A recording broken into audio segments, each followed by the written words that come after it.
இனி வீட்லயே பானிபூரி செய்யலாம் எல்லாரும். ஆச்சி பானிபூரி கிட். தமிழகத்தின் பல்வேறு மாவட்டங்களில் பெய்த கனமழையால் வெப்பம் தணிந்து குளிர்ச்சியான சூழல் நிலவியது. சேலம் மாவட்டம் தலைவாசல், காட்டுக்கோட்டை, அம்மம்பாளையம் பகுதிகளில் 1 மணி நேரத்திற்கும் மேலாக கனமழை பெய்தது.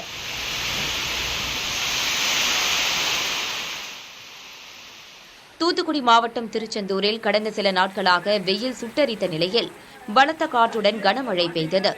இதனால் சாலைகளில் மழைநீர் பெருக்கெடுத்து ஓடியது. கனமழையால் சிவன் கோவில் வளாகத்தில் தண்ணீர் தேங்கியதால் பக்தர்கள் அவதியடைந்தனர்.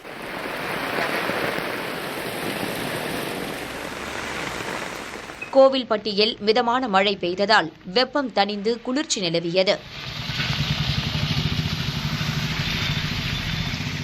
திருப்பத்தூர் மாவட்டம் வாணியம்பாடியில் காலை முதலே வானம் மேகமூட்டத்துடன் காணப்பட்ட நிலையில் பலத்த மழை பெய்தது. இதனால் தாழ்வான பகுதிகளில் குளம் போல் மழைநீர் தேங்கியது.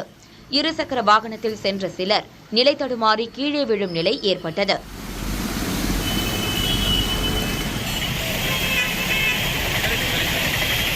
கிருஷ்ணகிரி மாவட்டம் ஒசூர் சுற்றுவட்டார பகுதிகளில் 3வது நாளாக இடி மின்னலுடன் கனமழை கொட்டி தீர்த்தது. பாகலூர், மத்திகிரி, ஜூஜுவாடி, காமராஜ் நகர் பகுதிகளில் பலத்த மழை பெய்ததால் சாலைகளில் 2 அடி வரை மழை நீர் தேங்கியது. சில இடங்களில் மழை நீருடன் கழிவுநீர் கலந்ததால் வாகன ஓட்டிகள் அவதிக்குள்ளாகினர்.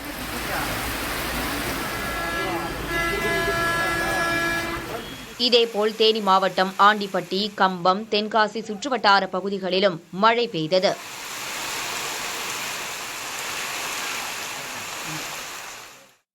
விழுப்புரத்தில் இரவு பெய்த திடீர் மழையினால் காணை நேரடி கொள்முதல் நிலையத்தில் 2000 நெல் மூட்டைகள் மழைநீரில் நனைந்து சேதமாகின. இதுகுறித்த செய்தி புதிய தலைமுறையில் வெளியானதை தொடர்ந்து உடனடியாக நெல் கொள்முதல் செய்ய மாவட்ட ஆட்சியர் உத்தரவிட்டுள்ளார். காணை கிராமத்தில் செயல்பட்டு வரும் அரசு நேரடி கொள்முதல் நிலையத்தில் விவசாயிகள் கொண்டு வந்த நெல் மூட்டைகள் மற்றும் களத்தில் மூட்டை பிடிக்காமல் வைத்திருந்த நெல்கள் 2000க்கும் மேற்பட்ட மூட்டைகள் மழையில் சேதமாகின. கொள்முதல் செய்யாமல் உள்ள நெல் மூட்டைகளை உடனடியாக கொள்முதல் செய்ய வேண்டும் என வலியுறுத்திய நிலையில் நெல் சேதம் குறித்து புதிய தலைமுறையில் செய்தி ஒளிபரப்பு செய்யப்பட்டது. இதனைத் தொடர்ந்து நேரடி நெல் கொள்முதல் நிலையங்களில் தேக்கமடையாமல் நெல் கொள்முதல் செய்ய வேண்டும் எனவும் விவசாயிகள் காத்திருக்க வேண்டிய நிலை இல்லாமல் பார்த்துக் கொள்ள வேண்டும் என்றும் அதிகாரிகளுக்கு ஆட்சியர் ஷேக் அப்துல் ரஹ்மான் உத்தரவிட்டுள்ளார். அந்த உத்தரவின் பேரில் நெல் கொள்முதல் செய்வதற்கான பணிகளை அதிகாரிகள் துவக்கியுள்ளனர். இனி வீட்லயே பானிபூரி செய்யலாம் எல்லாரும். ஆச்சி பானிபூரி கிட்.